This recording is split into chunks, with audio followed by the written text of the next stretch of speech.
Crecemos para abrazarte mejor en nuestro nuevo edificio que está por nacer. El primer café en cooperativa. Conduce Cecilia Robaretti.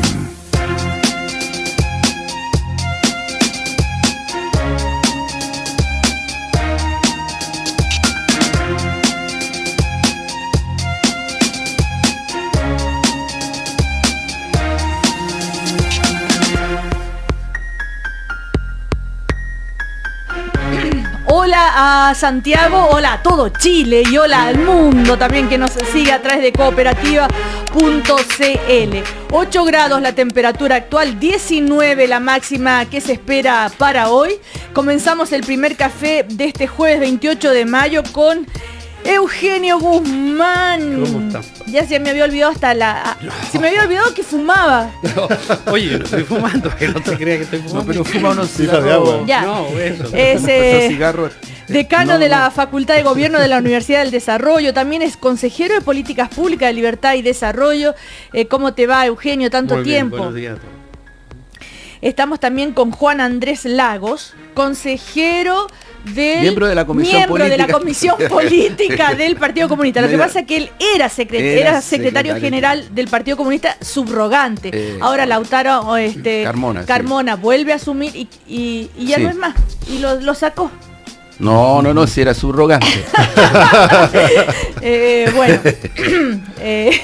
Subrogante. Ya. Pero sigue teniendo... Lo que pasa es que mientras él era vicepresidente de la Cámara, nosotros ahí tomamos una decisión que se subrogaban los cargos de ese tipo. Pero sigue teniendo mucho peso el señor Lago en el Partido Comunista.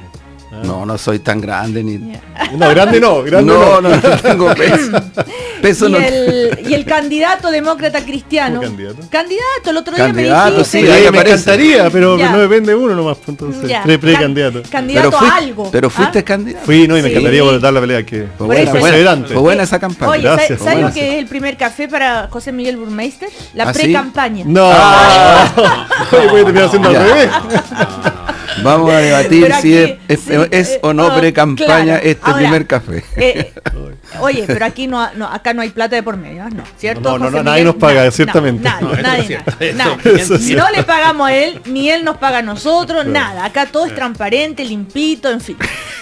Y también es secretario.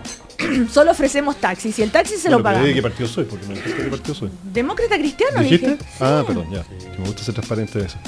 Demócrata cristiano. Sí.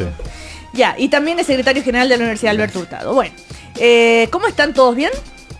Bien. Muy bien. Ya, ¿a ustedes les gusta el fútbol? Por supuesto. ¿Todavía? Debo decirlo que no mucho. Me aburre.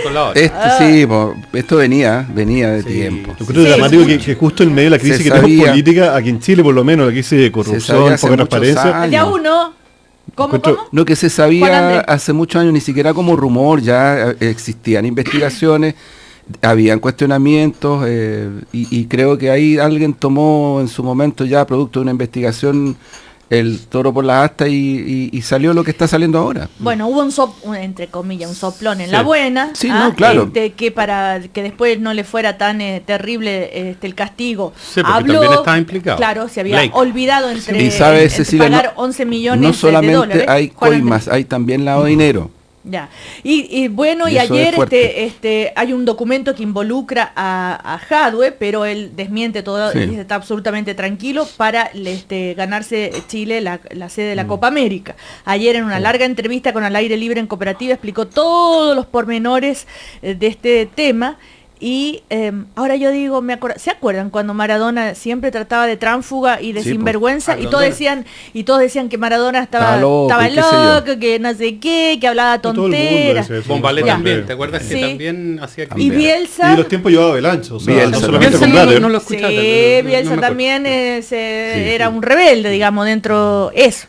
Bueno, en fin. Ahora lo grave es que cuando tú ves el website de ¿cómo se llama? La Conmebol, no hay nada. No se dice nada. Tú vas a la otra. Twitter de Blatter sí hace. Al de Blatter, no, pero yo te digo, claro, pero eso ahí es Blatter, pero yo te digo, la Conmebol no hay ninguna referencia. Bueno, descabezaron a todo. Sí, no, sí, pues, parece. Pero yo lo encuentro dramático, Cecilia, más allá del fútbol, que es muy importante, que esto no, es como nos llueve sobre mojado en Chile en el tema de la confianza, en el tema de las instituciones. Yo creo que con esto la gente, claro, uno no vota para la FIFA, pero hay un tema de confianza y de crisis de instituciones que ya nadie le cree a nadie con esto. Entonces. Complicado. Claro, lo que pasa es que la relación entre deporte y dinero y mercantilización y lucro, claro, golpea de otra manera. Es una forma. Todavía hay en el imaginario la idea de que los deportes tienen un sentido como de altruismo, de actividad de bien público, y la verdad es que en el caso particular del fútbol, esta mercantilización, que no es solo en un país, es planetaria, es muy fuerte, y la expresión de lo que está ocurriendo en la FIFA tiene mucho que ver con eso. O sea, ya la FIFA perdió, creo yo, el rango que tenía de una institución que agrupaba a las principales asociaciones del mundo de fútbol, que planificaba, que veía cómo se hacía más fútbol en África, es decir, cómo se desarrollaba el deporte del fútbol. Yo diría que lamentablemente la está matando la lógica de la mercantilización. Pero eso no es la razón, no es causal, Eugenio Guzmán. Es que ahí está el punto. O sea, yo creo que hay que destacar dos cosas. Una adicional, que es que cuando tú una institución son siempre los mismos quienes la dirigen, genera problemas, sea una institución privada o pública. Avalanche, ¿cuántos años estuvo? Ya.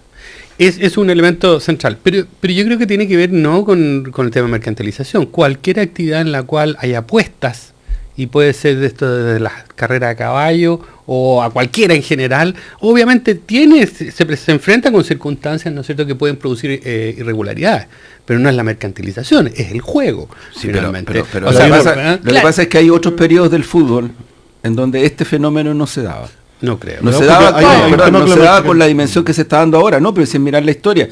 Ve la historia del fútbol chileno y del fútbol mundial. Cuando es amateur, Andrés. Bueno, pero es que pero claro, por eso te digo. Claro. Pero hay un tema de mercantilización.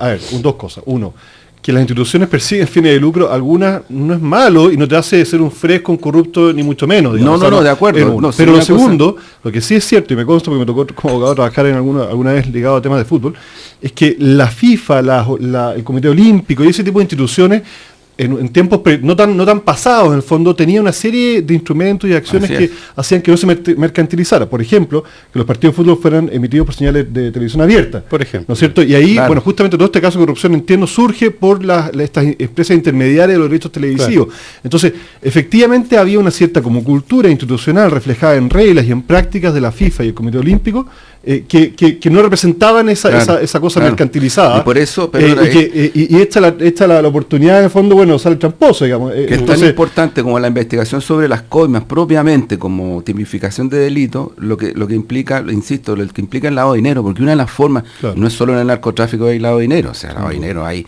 en este momento un montón de actividades económicas, bursátiles, financieras, donde aparece esta figura que es un ilícito, pero que se trabaja en función de una lógica mercantil fuerte. Señores pensantes, ¿hasta cuándo el dinero, la codicia, va a arruinar nuestro mundo? Siempre. Yo sabía que Eugenio me iba a decir eso. Sí, hay que ser realista, por eso, pero no somos ángeles. Por eso quiero que lo digas. Pero no hay que perder la esperanza. Pero Eugenio, cada vez está más teñidas nuestras sociedades, nuestras vidas con esto, o siempre desde que el mundo es mundo ha sido así. Mira, a ver, yo haría como un alcance, o sea, es como cuando vemos el tema de la historia de la violencia. Y esto no es ser optimista, porque tiendo a ser más cínico en esto y por lo tanto más bien pesimista, pero cuando tú ves la historia de la violencia en el mundo, bueno, el mundo ha ido evolucionando positivamente a respetos de derechos que hace 100 años ni siquiera tenía nadie. O sea, respecto a la corrupción, uno se olvida cómo era, por ejemplo, el Senado romano. Uno se olvida cómo era el Chile, ¿no es cierto?, a principios de siglo. Uno se olvida que, por ejemplo, en Inglaterra, si tú eras judío no podías ser representante, y si eras católico hasta 1830 y algo, 40, tampoco podías ser representante o una autoridad electa. O se nos olvida, en el caso de Rumania, que ocurría todo lo contrario. Entonces yo creo que sin ser optimista, pero viendo hechos nomás, el mundo está bastante mejor de lo que existía, claro, de lo que podíamos hablar hace, ni siquiera 100 años, 50 años. Hace 50 años en Chile nosotros teníamos la tasa de expectativa de vida más o menos lo que tiene Camerún. No, pero hablemos de la corrupción, de las plata, de la corrupción. Ahora, este tema del uso del poder. Este tema es tan antiguo que fíjate que cuando Platón, en la República, esto se plantea, se hace la pregunta, bueno, ¿cómo tiene que ser el político? Y por eso que genera esta figura del político filósofo, dice que es una persona que no puede tener ni familia, ni propiedad, ni hijos. Pero es una utopía, por favor. O sea, efectivamente, personas que no tienen ningún vínculo con la realidad podrían no estar sometidos a ningún tipo de presión. También seguramente no podrían tener ni siquiera amigos. Pero eso no es real, eso no es política. La política consiste precisamente en ese vínculo que yo tengo y en esas trampas que me veo enfrentado en diversas circunstancias por mis emociones o lo que sea, y trato de vencer esas situaciones para dejar a veces a mi lado mis convicciones e intereses. Yo creo también que quizás me contradigo con mi ser cristiano, pero yo creo que, y no es lo que quisiera que fuera la realidad, pero la realidad es que yo creo que los seres humanos tendemos a comernos la manzana, o siempre queremos comernos la manzana. O sea, si hay un mandamiento que dice no desear a la mujer de tu prójimo, es porque la desea. Si hay los seres humanos tendemos, claro, oiga, o sea, la tentación es algo propio de los seres humanos, de todos nosotros. Entonces, y creo que nos hace muy mal negarlo, decir, oye, no, aquí somos todos santos, eso nos hace mal, y nos puede enajenar por otros lados. Entonces, yo creo que hay dos cosas importantes. Uno, establecer a través del Estado y otras instituciones, en el fondo, controles, lo que está haciendo la Iglesia Católica ahora, controles, mecanismos de prevención, pero también uno ve que hay países en los cuales la cultura, lo dijo la presidenta en la entrevista al diario El País, no sé si la leyeron, esta cosa también, no solo los políticos, sino también los empresarios, pero también la persona que salta la fila, la persona que pide factura en vez de boleta. O sea, hay países en los cuales hay una cultura, y eso yo creo que ojalá no se termine de instalar en Chile, y ahí, todos los entes, los partidos políticos, las instituciones como las iglesias, organizaciones intermedias, el Estado, tienen que contribuir a crear una cultura de mayor rectitud. Claro, pero sin negar la naturaleza. Claro, pero ya es como que siempre lo digo yo, a la gente que está más arriba y que está en cargos de poder o elegido, la élite en el sentido no de clase social, la élite pensante, uno le exige un poquito más, ¿no? Que a la persona que salta a la fila o que, no sé. Pero además, el tema es también esto de los fiscales, o sea, todo material que tenemos, ¿y quién fiscaliza al fiscal? Y así sucesivamente, tenemos que andar con un fiscal atrás, todo.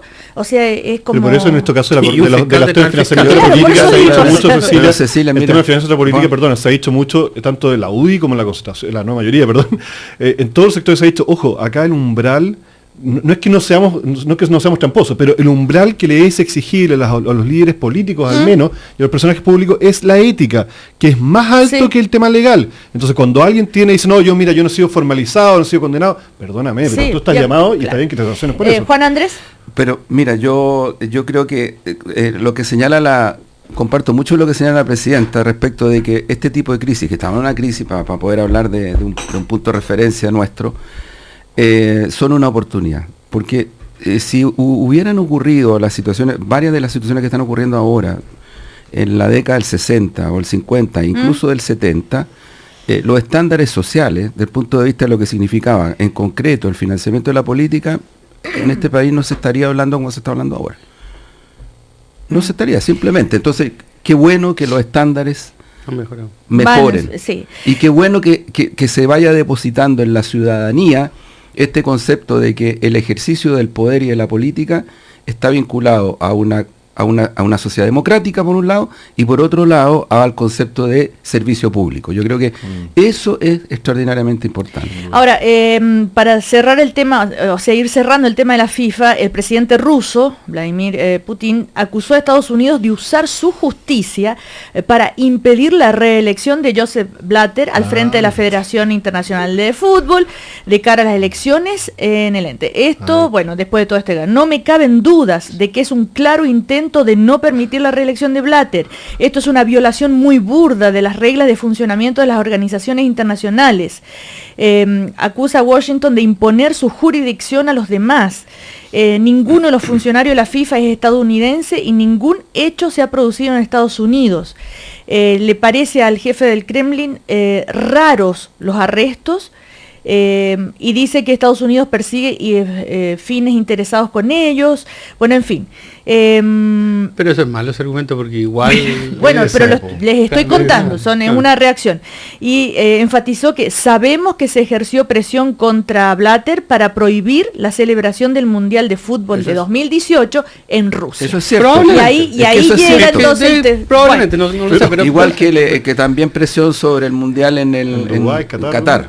También. Y por lo tanto el problema es Blatter, entonces. También. Bueno, pero Putin no puede establecer una no intervención, me parece que es como si la democracia, como decías tú, la democracia, entre otros elementos, es el mejor elemento para control de la Juan Andrés Lago. Yo no tengo duda de que Estados Unidos ejerce presión sobre el resto del mundo desde una óptica muy unipolar y que se está complicando cada día más, porque el mundo ya no es unipolar, entonces se está complicando con todo. Y creo que incluso en este caso me da la impresión a mí de que habría que mirar muy bien el escenario, porque, a ver, que las investigaciones cursen y se hagan, si aquí cuando lo que hablábamos recién es real.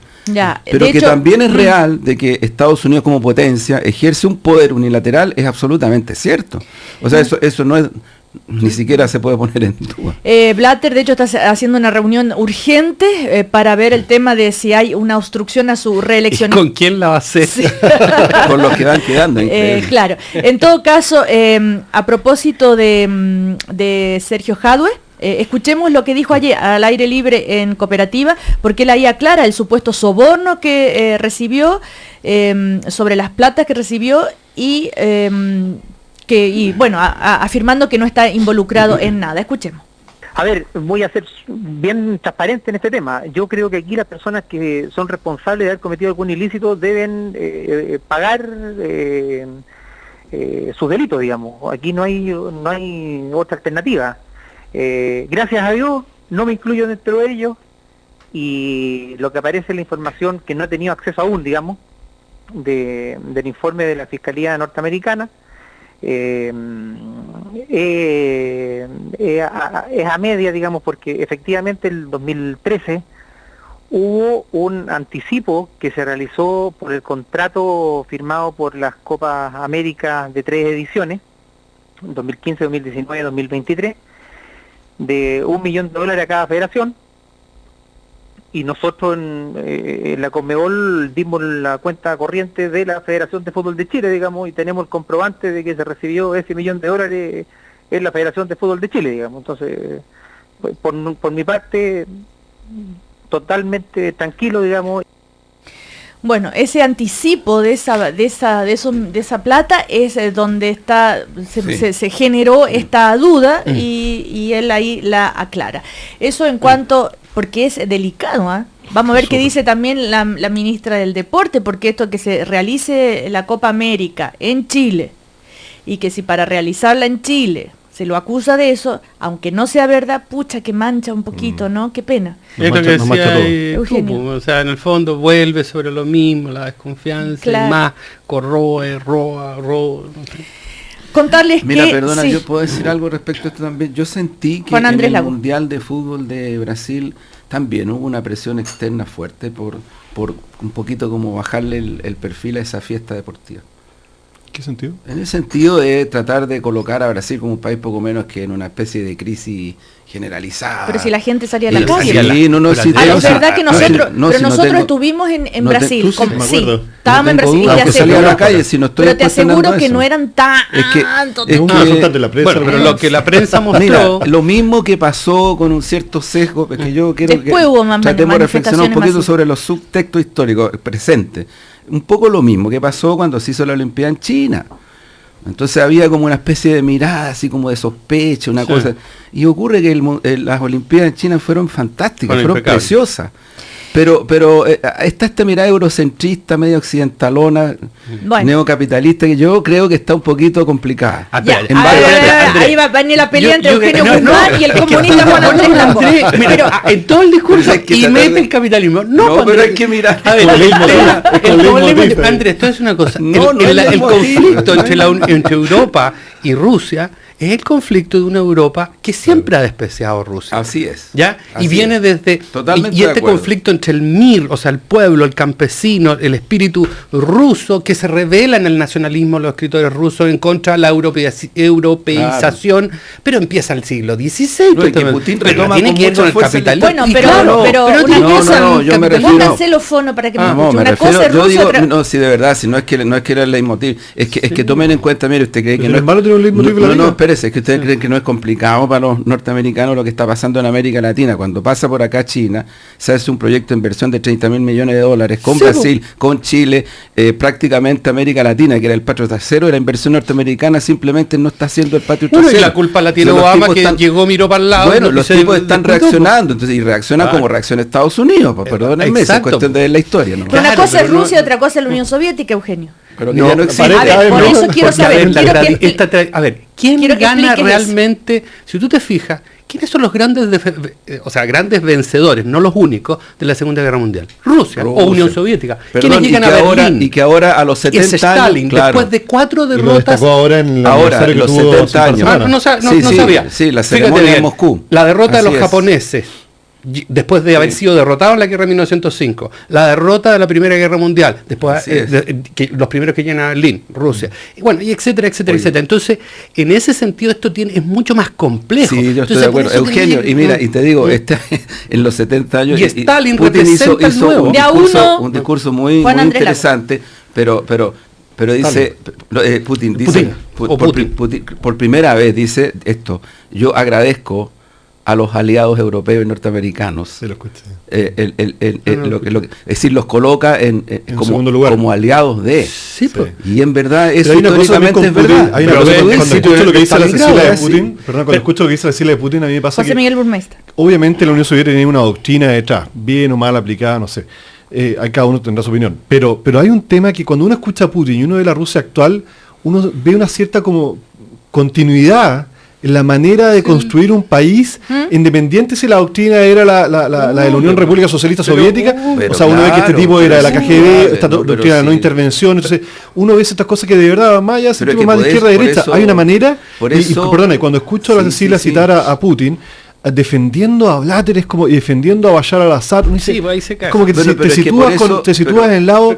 Y no digo que los gringos y los norteamericanos sean perfectos, ni mucho no caigamos en esa lógica. Pero mira, pero hay una cosa ojo con eso, porque yo te digo, mira, yo creo que hay un tema de occidentalismo y que está marcado hoy día por una forma de capitalismo específicamente históricamente sobre Siria. Cuidado, que Estados Unidos también está en este momento. No, que no le quedó otra con los ISIS, pues. Bueno, exactamente. Exactamente, o sea, mira, Clint Eastwood, que es un actor, escúchame, actor de derecha. Actor de derecha, acaba de decir hace una semana atrás, dice, mire, ¿sabe qué?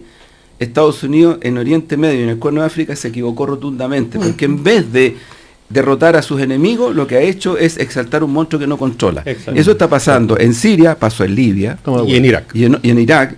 Entonces, bueno, yo te digo, pero eso no hace que eso no justifica a Putin de venderle armas y meterle encima a Bashar al-Assad. Pero es que Bashar al-Assad lo que está haciendo en este momento es defender un Estado nacional frente a una agresión de ISIS y del Estado Islámico que simplemente, yo te digo, Europa lo tiene al frente y probablemente lo va a tener adentro, porque no van a tener forma de detener la migración que proviene desde el frente, donde está Libia y otras zonas. Perdona el lenguaje inicial, pero los pecados de Bashar al-Assad vienen de antes de la amenaza de ISIS. No, de acuerdo, pero los aliados históricos previos a esto eran de Estados Unidos. Sí, no, y malas políticas, estoy de acuerdo. Y de hecho, cuando tú te pones a pensar una cosa, yo sé que ya está lateada, pero no importa, déjame decir una cosa. No, mentira. Lo que pasa es que hay muchos otros temas que para contar. Sí, estamos hablando. Pero es que es muy interesante, porque los primeros 10 años de Yeltsin son un intento de apertura. Después de un periodo de bastante aislación en el proyecto que se quería construir en la Unión Soviética. Pero ese proyecto fracasa precisamente por la absorción de la OTAN de los ex países de, ¿no es cierto?, de la órbita soviética. Y ahí ahí se activan los problemas. Y hoy en día en China está pasando lo mismo. O sea, Estados Unidos claro, entonces la lógica no es solo geopolítica, no es solo, o sea, cuando tú ves que Japón yo estoy de acuerdo que celebra el día del kamikaze y nadie dice nada en Estados Unidos. Lo que pasa es que mi impresión es que se le agotó el tiempo a la economía hegemonizada por Estados Unidos. Oigan, se le agotó. Les propongo que acá, ¿por qué no hacemos debates en algún lugar? ¿Qué tipo de para así, fuera de la radio y que hablen de todos estos temas interesantísimos con un gran público? No, porque es verdad, muy interesante. Pero ¿cómo que no va a ir nadie? Oye, si es verdad, son temas relevantes. Claro, lo que pasa es que no se hablan. Se ahogan. Bueno, lo que pasa es que en Chile están pasando cosas. De hecho, le preguntan en el diario El País a la presidenta, ¿qué le pasa a Chile, presidente? Y la pregunta que nos hacemos todos, ¿qué le pasa a Chile? Y ella dice, bueno, que se están las exigencias suben, y están golpeados por varios escándalos, pero no, ella dice, no es un país corrupto, hay algunos corruptos. Una entrevista en el diario El País hoy día a la presidenta Bachelet, donde dice, yo como madre hice lo que hace, madre voy a hacer toda la vida, presidenta tiene un límite. No, lo dice eso. Sí dice. Perdona, no lo dice, es que no, y como madre. Perdona, no quiero que se entienda que hizo no, dijo que déjame hice terminar. Bien ambas pegas. Claro. Como madre hice bien la pega y como presidente. Decir, José Miguel, ya. Pero no es como que porque estoy 2 periodos, 4 años nomás de presidente. No, pero ella hace esa reflexión que me parece muy muy bonita. José Miguel es abogado. Sí, porque se podría entender que hizo mal la pega. No, porque ha existido una interpelación. Han hecho esa interpelación. Alguien por ahí dijo, tiene que ser mejor presidenta que madre. Y ella se defiende eso diciendo, hice mis 2 pegas bien. Claro, ella dice, bueno, ¿qué le pasa a Chile? Chile ha pasado por situaciones de excepción, también el tema de esto del caso Cabal, se arrepiente de cómo lo ha gestionado, no tuve la dimensión en su momento, vuelve a decir lo mismo, de lo que estaba pasando por falta de información, si lo hubiera tenido me habría vuelto de inmediato, pero lamentablemente la información que me llegó fue mala, escasa. Y respecto a esto de la mamá, entonces dice, yo actué como madre, acepté la renuncia de mi hijo y como presidenta hice lo que tenía que hacer y tomé todas las medidas y la agenda de probidad y convocó a todo esa comisión. ¿Y cómo le gustaría que la recuerden? Como una presidenta, como una persona que quiere a su pueblo, a su gente y por eso está aquí. Si no, podría estar en alguna otra parte. No se arrepiente de haber aceptado, pero sí ha aceptado ser candidata y la presidenta ahora, pero sí reconoce que resultó más complejo de lo que ella imaginaba. En fin, habla de la Constitución, habla de la clase media chilena, le preguntan. En fin, interesante la entrevista corta, en fin. Yo creo, Cecilia, perdón. Sí, diga. Eugenio Guzmán. Yo creo que a propósito de con lo que tú partiste, creo que en conversación en la catedral cuando están estos dos tipos conversando, sí, y uno le dice, oye, pero ¿cuándo se jodió el Perú? ¿Ya? ¿No es cierto? Sí. Es como que la pregunta va a ser ¿cuándo se jodió Chile? ¿Cuándo se jodió Chile? Yo me temo que no o cuando supimos que estaba jodido. Exacto. Yo me temo que todavía yo creo cuando nos enteramos. Yo creo que todavía no hemos llegado a hacernos esa pregunta. ¿Ya? Yo en ese sentido nuevamente no se trata de ser optimista ni ingenuo, yo creo que no. Yo de repente tengo una sensación de que estamos en una especie de situación en que todo nos parece tremendo y estamos siempre mirando para el lado, mirando al ombligo y hay problemas, efectivamente, hay una crisis, no cabe duda, pero todavía, ¿no es cierto?, el hecho que estén funcionando las instituciones es un buen signo, o sea, de lo que esté ocurriendo. ¿Ya? Entonces, yo partiría un poco con esa visión más que... ¿Están funcionando las instituciones formalmente? Por supuesto que sí, no estamos en anarquía, sí, pero ¿están funcionando? Bueno, ¿tú dirías que están funcionando bien? O sea, si hay tribunales... Bueno. Lo que pasa es que el problema es el siguiente, o sea, le estamos dando una dimensión a cosas, o a situaciones, o a fenómenos, ya demasiado, le estamos dando demasiada estridencia a algunas cosas. Y es cierto, tú mismo lo decías, o sea, si esto pasaba en el año 60, el año 70, que sé yo, probablemente no estaríamos discutiendo. Ahora, cambió las cosas, cambiaron los estándares. Oigan, pero en eso tenemos que tener cuidado para no caer en la exageración, en la suspicacia. ¿Puedo hacer un aporte? No, porque vamos a comercial. Vamos a comerciales. Bueno. Decirle que hay estudiantes que protagonizan una toma en Televisión Nacional de Chile. Recordemos que hoy hay 3 marchas de los estudiantes, 3. Una que no está autorizada y 2 que sí. La CONES tempranito a las 10 no está autorizada. Después, no. Sí está autorizada. No, esa la está CONES a las 11 no es una marcha, es una concentración en Plaza Italia. Bueno, esa está autorizada. ¿Y la cuál es la que no está? La ACE, eso. Yo siempre, en Los Héroes. Esa no está autorizada. Y después a las 8 de la noche. Pero está tan fragmentado todo esto. Es que entonces, bueno, a propósito de los estudiantes, entonces, esto que se han tomado, protagonizan una toma en Televisión Nacional, es un grupo de estudiantes. Vamos a seguir pendiente de lo que sucede. También el caso Martelli, que declaró ayer, el caso Peña y Lillo. Hoy, en la revista de Clinic, en la contraportada, ustedes pueden ver a Jaime Rabinet. Dice, ex Colorín, se va en la dura con el financiamiento de la política, a Martelli lo dejaron solo, están siendo desleales. Y están las declaraciones de Vitar en el diario La Tercera. Estamos tratando de hablar con él porque él dice, estamos tomando al ex ministro Peña y Lillo como un chivo expiatorio. También defiende a Peña y Lillo. Dijo lo mismo. Dijo lo mismo ayer, sí. Pero, bueno, vamos a comerciales, está eso y tantos otros temas. Recordarles que nos acompaña la Universidad Alberto Hurtado. Gran parte de la capacidad de aprender no es más que el resultado de la cultura en que vivimos. Así lo establece Jesse Prince, destacado profesor de filosofía de la Universidad de Nueva York, que estará en nuestro país para inaugurar el magíster en filosofía de la mente, del lenguaje y de la cognición que imparte la Universidad Alberto Hurtado. Cambia el mundo, Universidad Alberto Hurtado. Vamos a comerciales, seguimos con Eugenio Guzmán, con José Miguel Burmeister y con Juan Andrés Lagos. Siento que en Chile envejecer es un pecado. Cooperativa, la verdad como la queremos escuchar. Vamos a tener otro. Vamos a tener otro. Esa noticia, ese momento, jamás lo olvidaré. Llamé a cada uno de mis amigos para contarles que por fin tendría un partner. Uno que me acompañaría toda la vida. En Clínica Tabancura estamos muy felices y orgullosos de presentarte nuestro nuevo edificio que está por nacer. Más habitaciones, más pabellones, más estacionamientos y más de ese cariño y comodidad que tú y tu familia merecen. Clínica Tabancura. Crecemos para abrazarte mejor. El acceso en línea a la información mejora la gestión de los gobiernos y el desarrollo de los países. ¿Cómo preservar el valor ciudadano de Internet? Cambia el mundo. Universidad Alberto Hurtado.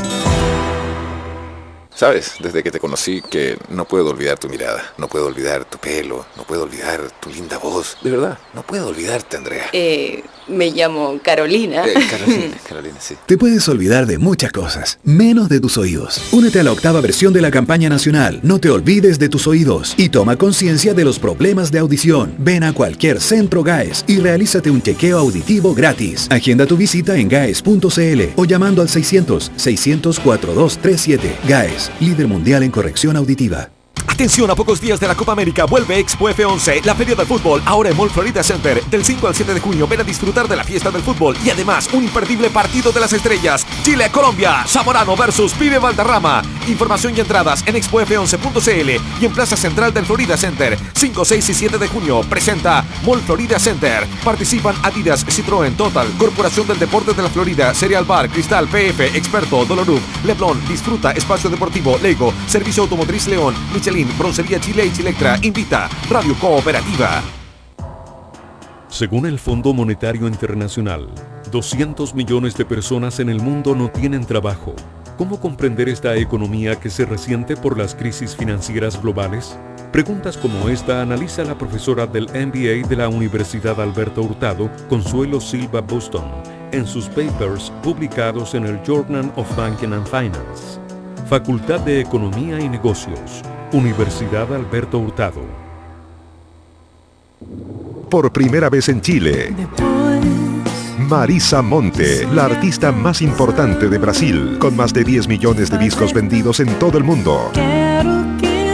Marisa Monte, sábado 6 de junio, 21 horas, Teatro Caupolicán.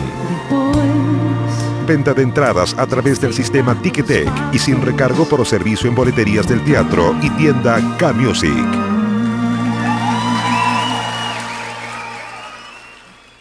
Y dígame, ¿qué hotel le gustaría reservar? Mire, ¿sabe? Me gustaría uno cerca de Palermo, que a mi señora le encanta. El programa incluye hotel 3 estrellas y desayuno americano sector céntrico. Ah, pero mi señora quiere que nos quedemos en Palermo. No se pueden hacer cambio de hotel. En caso contrario, deberá pagar el voucher hecho por la compañía de turismo limitada. ¿Perdón? ¿Tu tarjeta te llena de restricciones al viajar? Mejor cámbiate a la tarjeta BCI Open Sky. Paga la totalidad o parte de tu viaje con tus pesos Open Sky y viaja donde quieras. Eso es vivir con beneficios. BCI, somos diferentes. Condiciones del programa en bci.cl. Infórmese sobre la garantía estatal de los depósitos en su banco o en www.sbif.cl.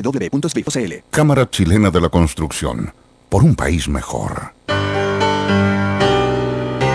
8 grados. 8 grados en Santiago. Cámara Chilena de la Construcción trae a la destacada psicóloga Eugenia Weinstein y te invita a la charla Construyendo Oportunidades, desarrollo personal para la mujer de hoy. Una interesante mirada al protagonismo de la mujer en la sociedad del siglo XXI, su rol en el trabajo, en la familia y la pareja. Martes 2 de junio, 11 horas, Salón Auditorio de C de La Serena de INACAP, ubicada en la avenida Francisco de Aguirre, 0389 La Serena. Cupos limitados. Confirma al fono 0225887330. Cámara Chilena de la Construcción, obra de constructores. Obra de todos. Cooperativa. 24 minutos para las 10. 24 minutos para las 10. Continuamos conversando y compartiendo el primer café con los invitados de hoy en una nueva mañana en Cooperativa. Y con nuestros auspiciadores también. Únete a la campaña nacional No te olvides tus oídos y en mayo hazte un chequeo auditivo gratuito en cualquiera de los centros GAES del país. Agenda tu visita en gaes.cl o al 600-642-37. Es una iniciativa de GAES para cuidar nuestra audición. También decirles que vuelve Expo F11, la feria del fútbol. Ahora en el Mall Florida Center, copas, premios, zona de niños, clubes y además un imperdible partido de las estrellas entre Chile y Colombia del 5 al 7 de junio. Más información en expof11.cl. También contarles que ya está por inaugurarse el nuevo edificio de Clínica Tabancura, que es un edificio moderno que tiene más habitaciones, pabellones y que para ellos es una manera de entregarles cariño a los usuarios. Crecemos para abrazarte mejor, dice Clínica Tabancura. Seguimos con Eugenio Guzmán, con José Miguel Burmeister, con Juan Andrés Lago. Acá tenemos a un demócrata cristiano que es Burmeister, al señor Guzmán que es un independiente derecha, un UDI, no sé qué es. No, soy de derecha nomás. Y al señor Juan Andrés Lago que es un comunista de tomo y lomo. Y no, si yo no siempre fui comunista. Mi primera militancia fue en un movimiento al cual le tengo mucho cariño, que no sé si todavía existe, católico, que se llamaba Palestra. ¿En serio? Un apostolado muy fuerte. Y luego el MAPU y después el PC. Ay, no te perdimos, Juan Andrés. ¿Pero por qué esa evolución? Bueno, natural. Sí, porque se decepcionó. O sea, no sé si algunos natural. Después volvieron. ¿Ah? Algunos después volvieron. No, yo no volví. Pero de verdad. Pero Víctor Maldonado, que es amigo tuyo, te podrá, Víctor Maldonado te podrá mostrar una cara atractiva, ¿no? Sí, somos muy amigos. Los estudiantes corto estas 3 marchas hoy día. El otro día hablábamos con el ministro Izaguirre, lo entrevisté acá en el programa al mediodía, larga entrevista donde explicó todo lo que de qué se trata esto de la gratuidad de la universidad, de no volver sobre eso, pero respecto a por qué los estudiantes no están conformes, él decía, bueno, que le parece bien que los estudiantes siempre quieran correr el cerco, pero que él lamenta que no dialoguen tan bien. Bueno, hoy hay 3 marchas, como decíamos. Están los dichos de Jacqueline Van Rieselberghe respecto al muchacho que está muy grave, ¿no es cierto? Que dijo que esto no sucedería si no se hicieran marchas con desórdenes y todo lo demás. Bueno, no sé si quieren decir algo sobre los estudiantes. Yo una cosa me parece de que estas marchas, las de hoy en particular, están fuertemente, yo diría, motivadas por una sensibilidad que yo comparto plenamente y creo que comparte la mayoría de la ciudadanía, que es esta suerte de criminalización de movimientos sociales, de represión. Hay imágenes muy duras, pero muy duras, respecto de lo que ocurre cuando se producen, estoy hablando de marchas y movilizaciones pacíficas. Insisto, marchas y movilizaciones pacíficas. Pero es que nunca son pacíficas, pero no por culpa de los estudiantes. No, es que yo creo que ahí está la contraparte de protocolos policiales que a mí me parece que es súper importante que se revisen pero a fondo, porque en verdad una cosa es el controlar las calles, la ciudadanía, la vía pública, pero otra cosa, insisto, es mirar bajo sospecha cualquier movilización social, y en este caso yo creo que hoy día lo que está apuntando las tres que hay es a terminar con esta represión, que los efectos que tiene son los que estamos viendo, que pero son trágicos. Uno podría preguntarse... Son trágicos. Sí, pero si es una buena estrategia llamar la atención sobre estos hechos trágicos y condenables, saliendo a la calle. Y es que yo creo que sí, es legítimo. A mí me parece que, fíjate, Eugenio Guzmán. Yo no digo que sea legítimo, sino si es bueno estratégicamente. Es que lo que pasa es que se produce una controversia, es una controversia que es bien complicada. Yo he escuchado incluso desde autoridades, no todas, porque la propia presidenta bajó y saludó al padre del muchacho que está grave, el ministro del Interior ha hecho declaraciones claras. Entonces, en ese sentido, yo no lo vería tanto como un problema de que se trata de ejercer presión, sino que más bien una expresión ciudadana que lo que busca es instalar una transformación concreta, nunca más. Eugenio Guzmán. Mira, yo creo que también es otra forma de mirar en lo que está ocurriendo, es ver por qué tan fragmentado esto, ¿ya? 3 marchas al mismo día, probablemente con objetivos distintos, pero normalmente uno no espera. Es raro esto, es extraño.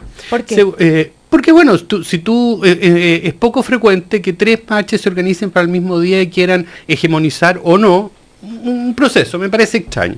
Segundo, yo creo que también en ese sentido uno podría decir, bueno, esto responde a tratar de lograr activar algunos movimientos sociales que han estado de alguna manera más adormecidos en el último tiempo, y para eso probablemente el tema de los trágicos eventos de Valparaíso es una forma de hacerlo, ¿ya? Y en tercer lugar, yo creo que es inevitable, y esa es la trampa de cualquier movilización, porque es movilización, en cuanto tal, es inevitable los procesos de violencia. No digo que, no inevitable, quizás demasiado determinístico, demasiado grave. Porque han habido movilizaciones pacíficas que no hay... Sí, pero la mayoría de ellas las hay. Entonces eso trae a colación el tema de, bueno, ¿cuál es el rol de Carabineros? Porque si Carabineros no hace nada, obviamente los afectados por la violencia que hacen otros van a decir, bueno, ¿a quién me protege? Y por otro lado también, y ahí viene también, si Carabineros aplica cierto grado de fuerza, evidentemente la aplicación de fuerza supone daños para quienes son afectados. Entonces, desde ese punto de vista, yo creo que uno que debería preguntarse, bueno, ¿cuál es la razón de estas movilizaciones? Y por lo mismo, dado que hay algunos procesos de negociación hoy día en funcionamiento, me parecería que en algunos casos están bastante de más, creo yo. Eso. Hay una cosa también importante, yo creo, no meter a todo el mundo en el mismo saco. Tanto individual como colectivamente. O sea, la marcha anterior, me acuerdo, yo me voy en bicicleta a mi trabajo, que queda aquí en Los Héroes, y me topé con una señora, lo más inofensiva que hay. O sea, podría haber sido la hermana uno, la tía uno, que iba con su hijo de la mano, el hijo le sacó una foto, porque el hijo iba con un pasamontaña por el frío que hacía, y la mamá iba con un letrero bajo el brazo, un letrero que decía algo así como, no sé, imagínense, o sea, luchemos por una mejor educación. Claro. E iba a ir a marchar con su hijo después de la manifestación. Eso me parece fantástico. O sea, a mí me gusta una ciudadanía que sale a la calle, que se manifiesta, que se expresa. Dicho eso, hay individuos y hay grupos que se sitúan, que no son todos, son unos pocos, pero a esos individuos y a esos grupos que intencionada y deliberadamente se sitúan al margen del Estado de Derecho, bueno, el que se sitúa fuera del Estado de Derecho debe asumir las consecuencias. Los adultos tenemos que ser así. Entonces, esas personas, por ejemplo, ayer, yo no estuve presente, pero lo vi en la televisión, estas personas que por la fuerza hicieron ahí la UTEM, ¿no es cierto?, cortaron el tráfico con barricadas, se tomaron la sede de la UTEM. Uno dice, son medidas de fuerza que es distinto, distinto a salir a manifestarse, me parece muy positivo. Entonces, no contaminemos ambas cosas. Lo tercero, y lo último que quería agregar, es, uno veía en el diario que los Carabineros tienen protocolos muy estrictos de esto. El agua es un elemento disuasivo, sin duda más inofensivo que otros, pero incluso respecto del agua tienen protocolo de cómo aplicarla. Ahora, yo he estado en marcha, yo trabajo en el centro, como decía, me toca todo el tiempo, no sabemos con las marchas del Guanaco, salía a arrancar Guanaco. Deja de eso. Pero es muy importante poner protocolos, es importante fiscalizarlos. Y ahí yo, francamente, no entiendo, y los Carabineros se abrieron a revisar su investigación, dijeron que era preliminar, pero uno ve el video que claramente muestra a 2 chorros de agua que son potentes, apuntando a este estudiante, ¿cómo se llama? Rodrigo, sí. Entonces hay una contradicción. Entonces, si el protocolo no se cumple, no se fiscaliza, se deslegitima el protocolo, se deslegitima la institución, y ahí estamos mal. Yo quiero decir... Juan Andrés Lago, cortito. Sí, cortito. Es que el padre de chiquillo apunta en la dirección, exactamente en esa dirección. Es decir, si aquí hay un problema de procedimiento, lo que se llama protocolo concreto, no es la primera vez. Mira, yo he estado en movilizaciones donde el guanaco apunta a una persona a escasos metros, le lanza el chorro, lo puede matar. Pero eso no es lo que dice el protocolo carabinero. No, por eso digo. Entonces ahí hay un tema que hay que controlar, por favor. Bueno, pero yo estando de acuerdo, el supuesto de aquello, porque cuando uno ve el video de 2 carabineros grandotes de fuerzas especiales que agarran a un cabro fotógrafo, la niña, la polola o la amiga lo trata de defender y le pegan por atrás un lumazo, después la golpean contra el suelo. A ver, por favor. Yo ahí sí que creo que no ahora, muchas personas dicen, incluso con el tema de los derechos humanos, ¿y quién defiende a los carabineros? Y cuando los estudiantes, o ha habido casos de agresión a carabineros. La pregunta que yo les hago, la pregunta que yo les hago, ¿se puede medir al mismo nivel el actuar de gente que no está preparada para reprimir con el actuar de carabineros? Pero hay gente que justifica políticamente, hay gente que justifica políticamente la agresión a carabineros. Y él lo ha hecho de manera pública, por redes sociales. No hablemos de eso. Digo una reflexión. Yo tengo la impresión de que hay dos cosas nuevamente que uno tiene que analizar. La primera es que cuando se desata la fuerza, es muy difícil el control de la fuerza, ¿ya? O sea, eso, pero no es imposible. Ahora, no es imposible, pero es difícil. No es difícil porque evidentemente la fuerza y la reacción a ella precisamente es un fenómeno muy dinámico. Sí. Entonces, es muy difícil que yo diga, mire, yo tengo tal protocolo y lo voy a cumplir de tal manera. Probablemente el doctor Spock o no sé, un robot puede hacerlo, pero no un ser humano. Lo segundo es que aquí estamos enfrentados a grupos anarquistas, no estamos enfrentados a la gente que protesta. La gente que protesta es muy distinto de los grupos anarquistas. Pero fíjate que en estas movilizaciones las víctimas de la repre, Eugenio, no han sido precisamente eso. Bueno, sí, por eso, ahí está el problema. Pero también, Andrés, yo recuerdo cuando se toma la sede del Partido Comunista hace años atrás. Sí. ¿Quiénes son esos? Son gente que, pueden tener todas las razones que tú quieras. Pero trataron de entrar con una violencia extrema. Exactamente. Entonces, eso es lo que uno tiene que trabajar. Ahora, probablemente uno debería pedir a Carabineros que, no sé si habrá un catálogo, no sé, habrá un registro de esas personas que yo te insisto, un grupo pero es que es el tema de la inteligencia policial y otras cosas, pero insisto, el muchacho que está herido, la niña que fue golpeada, el otro, son chiquillos que estaban en la manifestación a rostro descubierto, participando con sus banderas. Entonces no son... Pero hay un tema con la intensidad de las manifestaciones, que lo conversábamos fuera del aire también, que yo creo que hay que tener cuidado. Uno quisiera, como dice el ministro Izaguirre, que efectivamente los estudiantes cumplan su rol y uno entiende que mantengan los temas en la agenda y presionen, porque esa es su pega y tienen que hacerla bien. Pero ojo también, uno, perdonen la soberbia, digamos, pero darle una especie de mínimo consejo. O sea, uno ve que las manifestaciones, cuando se intensifican, cuando se salen de madre, o sea, es muy difícil mantener lo que tu pregunta original, Cecilia, en el fondo, el tema estratégico.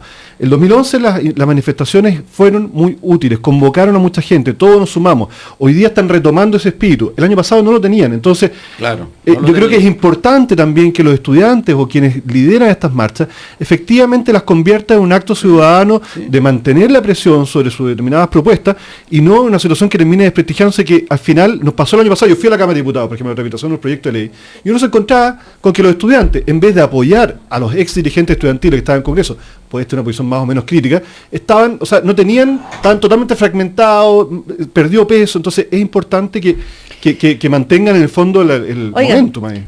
Nos quedan dos temas importantísimos: los dichos de Sergio Vittar, el caso de Peñailillo, si lo están dejando caer o no, está también el caso de Corpesca, y nos quedan exactamente 10 minutos.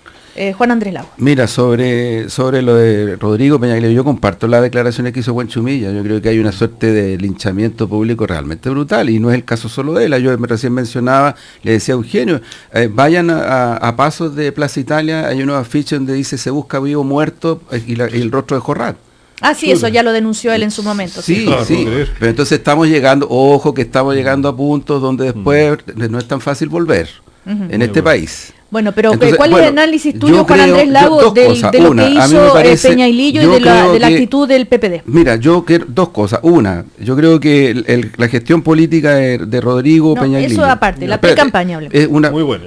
Exactamente, porque es un punto de referencia que hay que tener. Sí. Segundo, yo comparto, a pesar que no tengo ninguna identidad con la línea editorial de la segunda, de ayer, en una nota donde ellos señalan que consultados distintos expertos penalistas dicen todo lo que ha salido respecto a Rodrigo Peña y Lillo ni siquiera da para ser citado a una fiscalía.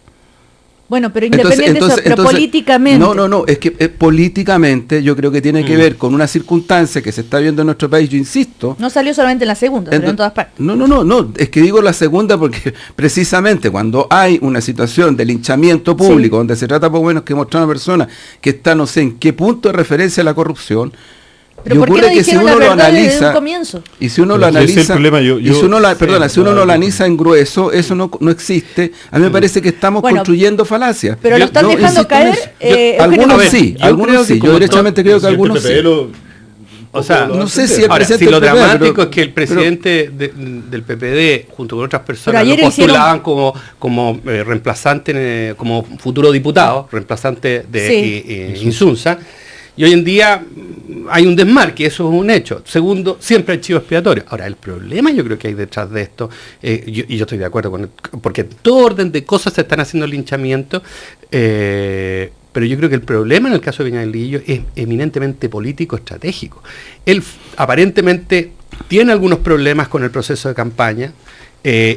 Hay cosas que no eran visibles, todos los terrenos, etcétera, el uso de recursos, etcétera.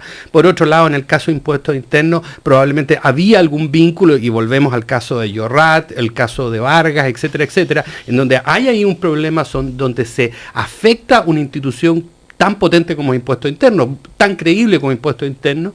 Y desde ese punto de vista, el juicio político más toda esta irregularidad lo pone en una situación que para los partidos políticos va a ser muy difícil defenderlo, ¿ya? Y como todo este orden de cosas, hay chivo expiatorio. ¿Qué dijo Sergio Vitar? Sergio Vitar, hay que valorar y no aislar a quienes en los momentos en que todos queríamos que Bachelet decidiera ser candidata, dedicaron energía, trabajo y tiempo para ayudar a esa opción. Es el caso de Rodrigo Peña y Lillo y muchos otros. Hicieron algo que a mi juicio es loable, que todos los partidos que estábamos respaldándola hicimos antes de que ella tomara la decisión. Otra cosa es cómo se hizo. Yo creo que hay una cosa que él tiene José Miguel es cierto que, a ver, lo dijo el subsecretario Alewi, a quien respeto mucho, lo dijo respecto a Llorat. Dijo, en política las personas tenemos que asumir las responsabilidades políticas, y eso implica que a veces uno no es culpable, no disparó la pistola ni nada, pero tienes que asumir la responsabilidad política. Pero de ahí a hacer lo que está pasando con Peña Lillo me parece una exageración. ¿Y por qué? Porque creo que el tema de fondo es que como gobierno, como partidos, como clase política, como todos los que estamos metidos en política, no hemos sido capaces de asumir de verdad el tema de fondo, y Peña y Lillo entonces es una manifestación. O sea, eso yo creo el déficit que tenemos hoy día es que no hemos asumido, no hemos hecho un mea culpa más transversal, más profundo. Entonces desde ahí aparece esta cosa como Peña y Lillo con un chivo expiatorio. Mira, esto yo no sabía, Peña y Lillo, él tendrá que responder por su acto. Cuando dice Quintana, dice, él tendrá que responder, no solo como ministro de Interior, desde ahí lo evaluamos, pero no lo evaluaremos en sus actos personales. Dice, porque obviamente, y eso es lo que dice Buenchumilla, creo yo, obviamente él no tengo idea de lo que pasó realmente. Vitar es un referente que lo estamos llamando y está en reunión en Washington, pero ya vuelve pronto al primer café y tendremos más noticias. Pero el problema, Cecilia, es que tiene que ver con, para bien o para mal, yo creo que esta petición que después de que una persona está implicada en algo, se le pide al partido que la saque. Yo siempre he dicho que ese tipo de peticiones no se pueden cumplir porque los partidos se estructuran en forma de tipos de confianza. Desgraciadamente, por otro lado, ¿no es cierto?, la opinión, no sé si la opinión pública, pero está esa presión de decir, bueno, ¿por qué usted no le pide la renuncia a este señor? Que es un poco lo que está dando vuelta en el caso Peña y Lillo, o sea, claro. y que se resuelve eso por la vía del desmarque, ¿ya? Pero inevitable pero hay otro extremo que es defectuoso. Yo creo que, es decir, existe la posibilidad real de hacer separación de situaciones. Aquí lo que está ocurriendo es que producto de una serie de circunstancias y de presiones transversales, los procesos de investigación, procesales, judiciales, están siendo usados antes de que terminen en función de determinadas direccionalidades. Y eso a mí me parece súper complicado para el Estado de Derecho. Súper complicado. Bueno, pero es que está el tema de la justicia, el tema de la ética, como decía ¿por qué lo digo José Miguel? esto? Porque ocurre de que hay que esperar, por ejemplo, en concreto, investigaciones como la que está haciendo sobre el tema de la ley de pesca. Ya, eso, la ley Longueira. Exactamente, porque hay una investigación, hay una presentación judicial. Tú, Juan Andrés, dirías que hasta que la justicia no se pronuncie, tú no te vas a pronunciar. Yo no, lo que yo creo que se está haciendo hoy día y comparto es una investigación para establecer qué ocurrió con la aprobación de esa ley respecto de la situación de parlamentarios que aparecen involucrados. Pero no me refiero a la votación. Jaime Orpiz está complicado, dicen, desde la misma UDI. Sí, sino que me refiero a financiamientos. Entonces ahí estamos, hasta ahí estamos. Entonces, lo que no podemos hacer, algo que no podemos hacer es lo que, perdona la referencia, pero José lo que hizo la UDI en su momento, la doctrina de Néstor Silva, es decir, hasta que no hayan personas condenadas, ejecutoriadas y todo, no, si de verdad judicial, el problema no solo la responsabilidad ética, no solo la responsabilidad ética, sino que hay una responsabilidad política, y yo creo que eso es importante asumirlo. El punto es que la responsabilidad política no es excluyente de la responsabilidad judicial. Una frasecita, la responsabilidad política individual de Yorra, o el ministro Peñilillo o ese tipo de personas también debe ser acompañado de una responsabilidad colectiva. Cecilia, lo que pasa es que Ernesto Silva, el problema es que Ernesto Silva desde el año pasado pedía la presunción de inocencia para gente de la UDI, mientras atacaba, pero con todo, a Peñaglillo, al gabinete, a dirigentes políticos de la nueva mayoría, con todo, ellos dicen a la inversa también. Ellos dicen a la inversa. Ahora, la teoría del empate ya nadie habla de la pero más allá de eso, pensando como el año pasado y no fue pero más allá de eso, si tú pensáis un poco en la lógica política, bueno, es complicado. La democracia cristiana, cuando le pide la renuncia por el conflicto a Saldívar, bueno, ¿qué pasó? Eso generó un problema tremendo para la democracia con Adolfo, exactamente, no con don Andrés. ¿Ya? El Partido Socialista fue mucho más astuto y evidentemente no le pide la renuncia, ¿no es cierto?, a Navarro. Navarro se va. Entonces, obviamente hay que entender las lógicas de los partidos. Nuevamente, hay que separar el tema Navarro, Saldívar, con lo que estamos hablando ahora. No, pero es absolutamente distinto. Te digo, ya, por favor, de a uno y nos quedan 2 minutos. Estoy de acuerdo, pero te digo en términos de las lógicas. O sea, tú no puedes anticiparte y decir, mira, esta persona la acusaron de esto, allá es culpable inmediatamente. No, pero suspende la militancia, no sé, hay otras cosas. Puedo aportar una información. Juan Andrés Lago viene con un papelito y quiere decir algo, y mientras tanto les digo que los estudiantes que habían tomado TVN ya se retiraron. O sea, que ya se aburrieron. Bueno, ayer se tomaron la sede del Partido Socialista, y el Partido Socialista hizo una declaración, no, pero no los estudiantes, fueron los de FENAT. Hizo una declaración pidiendo mediación. Hoy día uno de los líderes, los grandes empresarios de Chile, está pidiendo que se resuelva el tema de aduana. Sí. Él lo está pidiendo. Es que no puedes, claro, hay límites. Es que no hay temas de gestión. No, una información. Que durante el discurso de la presidenta el 21 de mayo, en las redes, fíjense, las redes sociales, ¿cuáles fueron los temas más recurrentes? En orden de prioridades. O sea, los temas más comentados por la red. El número 1, ley Ricarte Soto. 2, gratuidad de educación superior. 3, acuerdo de unión civil. 4, eliminación del 5% de la cotización de salud de adultos mayores. 5, baja en las cuentas de la luz en comunas generadoras. 6, canal cultural. 7, remodelación Víctor Jara. 8, conmemoración Centenario Violeta Parra. 9, nueva constitución. Al último, nueva constitución. Pero por orden de... Claro. ¿Y qué quieres decir con eso? ¿A qué conclusión llegó? No, que esto eran los... No, o sea, es un dato para tener presente. Son los hashtags. La gente comentaba estos temas y no otros. Así es. ¿Cuáles? ¿Cómo cuáles? ¿Qué es lo que te llama? Los que referí. No, pero tú dices que finalmente la polémica se dio por temas que no necesariamente le importan a la gente. Yo creo que está saturada con las denuncias. Yo creo que el interés ciudadano está en estos temas porque obviamente por algo los priorizaron que los otros que hoy día aparecen en algunos medios, no en todos, como si fueran los temas. Pero siempre perdona. Ahora, yo respeto mucho porque parte de la libertad de expresión la línea editorial de un medio. Hace y dice lo que quiera. Ahora, Juan Andrés, yo creo ¿y a qué te refieres? A que estos son inquietudes ciudadanas. ¿Y a qué medio te refieres? Es que no, en general hay una tendencia a colocar tema principal como ¿la economía? La corrupción y todo esto, como el tema principal. Estamos con la Jera Olivares. De opinión pública, ¿me entiendes? Sí. Oye, perdona, pero hay una cosa que los temas ciudadanos, Andrés, yo creo que también los temas ciudadanos, yo creo que no hay que olvidar que siempre tienen una doctrina política o una identidad política detrás. Y en ese sentido, perdona que haga la referencia a Cecilia, la ley Ricarte Soto, que no nos ha dejado hablarlo muchas veces, yo entiendo, pero yo quiero celebrar la ley Ricarte Soto por sobre todo para mí, una cosa que para mí es muy importante es que es una señal de un tema clave en Chile, que es la salud, que lo tenemos postergado. Todo el mundo habla de educación, esto, salud es un tema gravísimo, claro. Y sabes, por sobre todo para mí lo más importante de Ricardo Soto es que, sin ser médico ni legislador, pero entiendo que da una señal de un giro hacia una política pública más solidaria, que es distinta a la que tenemos hoy día, y eso para mí es muy importante. Oye, bueno, y esto cuando hablamos de movimientos sociales también, a mí me gustaría que esos movimientos sociales se expresaran en voto, porque esa misma gente que muchas veces está en la calle ni siquiera va a votar. Bueno, ayer estuvo el documento de la conferencia episcopal. Sobre sí, José Miguel Burmeister, ¿viste no, todavía no, porque hoy se estrena la película El Club? Hay quienes dicen El Club, la de Larraín, y está qué curiosidad que, o sea, no qué curiosidad, puede llamar la atención que se haga esta declaración en medio de estas dos películas, Caradima y El Club. ¿Puede haber una influencia? No sé, sí, bueno, me imagino, ojalá que haya influencia, y esa es la idea, digamos, y que la Iglesia y en general las instituciones reaccionen cuando hay hechos respecto a los cuales hay que reaccionar. Yo, primero, lo negativo, o lo semi-negativo, digamos. Muy breve, José Andrés Murillo decía, mira, aquí el problema no es lo genital, no es lo sexual, sino que hay un tema de la manera en que se ejerce el poder. Y eso yo creo que en el caso de Caradima fue súper importante, y ahí tiene que haber un cambio en la institución en general y en la Iglesia en particular.